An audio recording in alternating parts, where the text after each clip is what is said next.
Descarga con café. Dice. Hey there, TAA. I gotta say about your latest vid on the generation, your generation, wow. I mean, wow. It was the point you made about how your generation is basically trying to feel out a new cultural identity. That's a damn good point. Extremely damn good point. I don't know why I did not think of it when I was doing my vid. Really ashamed that I didn't think of that. And not out of ego or anything like that, like I should have been the first one to say it. No, it's just more of, I've been actually thinking about how society has been shifting and changing for years now. And I've always found that fascinating because I'm seeing the change unfolding before my eyes, and I just find that really, really fascinating and even cool. And it just did not occur to me when I was thinking about this idiot in his book, but it's very relevant.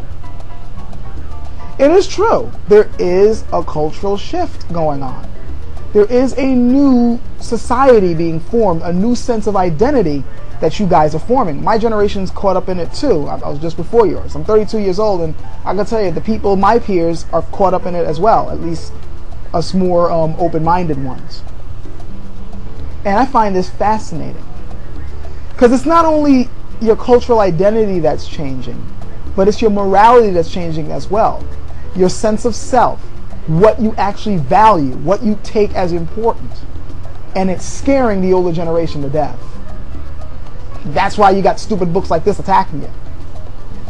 I mean, yeah, I'll give the author the benefit of the doubt. Maybe he is a little bit worried about the academics slipping, but I think also the major reason is he's sensing that change and it scares him. Older generations are scared of changes like this all the time because it's a change of the status quo, the way they see the world. It's like a challenge to what they think is right and good.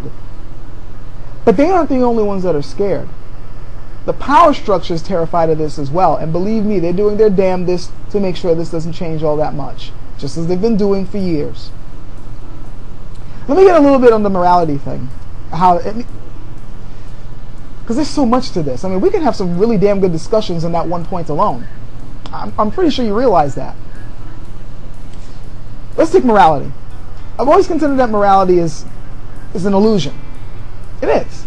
It's just something we made up to work with each other, and we change it as we see fit. The fact that we can change it at any time as we see fit just proves that it's not an ultimate truth as much as people, especially religious people, like to say about morality. It's BS. Take morality and try to put it in the natural world. Have you ever discovered a benevolent giraffe, an evil ant, a maniacal aardvark? No. Nature is nature. Things are as they are. It's the same with us, but we've invented morality so we can get along with each other. We're social animals. We come up with our own social rules. That's what morality is. And as I said, we change it as we see fit according to our need. That's what you guys are doing right now with this new cultural identity. Morality is changing and is shifting along with your sense of identity. I mean, let's take relationships.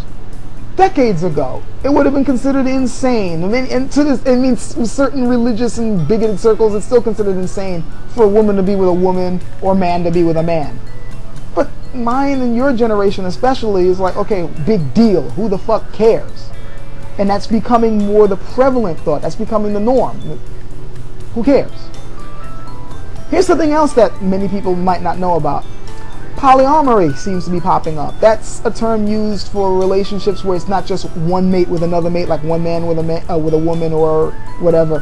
Now you're dealing with several people all in one working relationship. So you might have like 4 people and they're all with each other and they are with each other equally. That may sound insane, but that's slowly becoming, I won't say it's a norm, but it's becoming more and more accepted. Like, I've been around people that they do, and I'm like, okay, well, fine. I don't care. Now, if you mention this with an older generation, like, oh my fucking God, your generation probably doesn't give a fuck. You know, it's a change in thinking. Some people would say it's decadent, and I will admit that our generations, especially in America, seems to be going the way of Rome. There is some decadence going on. But that's simply because America has always had an immaturity with sex and entertainment to begin with. That's something that America has yet to grow out of.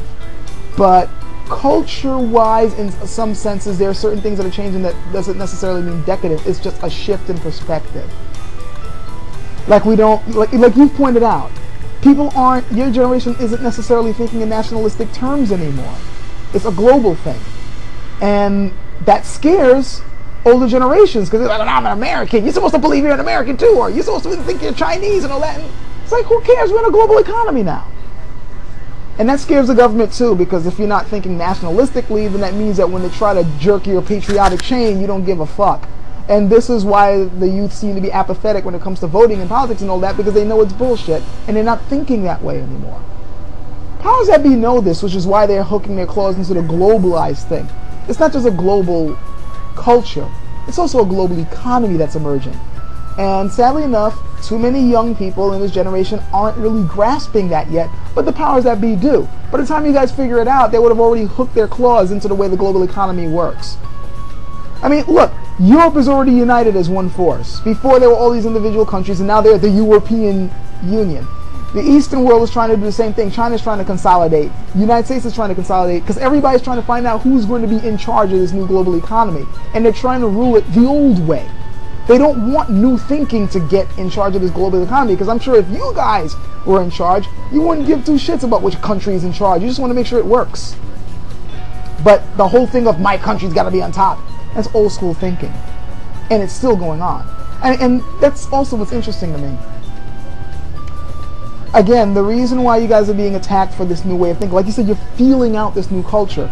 And the powers that be in the older generations know this. Religions know it, all that. And they don't want you guys to fully be able to grasp, like fully finalize what you guys are going to do with this change. They want to keep it the old way. They've been doing this for hundreds of years. They've always found a way to make sure that nothing really changes. A few things might change here and there to make you think there's progress, but we're still in the same system as we were before. You know, you still got ruling elites. You still got ruling classes. Try just visiting George Bush in his home. Can't happen. You got a gun pointed at your face before you can say hello. Try to just simply walk up to any politician and say hi. It's still like a feudal system in some sense. It's not totally like it, but we just put a fresh coat of paint on things and change the rules somewhat, but there's still, you know, this whole class structure crap going on. Why am I bringing this up? Well, it's because I've noticed that different generations, either every generation or every other generation, seems to always face a crossroads. They always have a chance of having real change in their hands, and then when it looks like they're going to do something, it gets fucked up. Let's take the 60s. Let's run down through that real quick. You had like the civil rights movement, you had the feminist movement, love, power, all that. And all those movements could have changed things dramatically, but they didn't really get a chance to. But one thing though, in the civil rights movement, I've always considered if it would have been called a human rights movement, things really would have changed.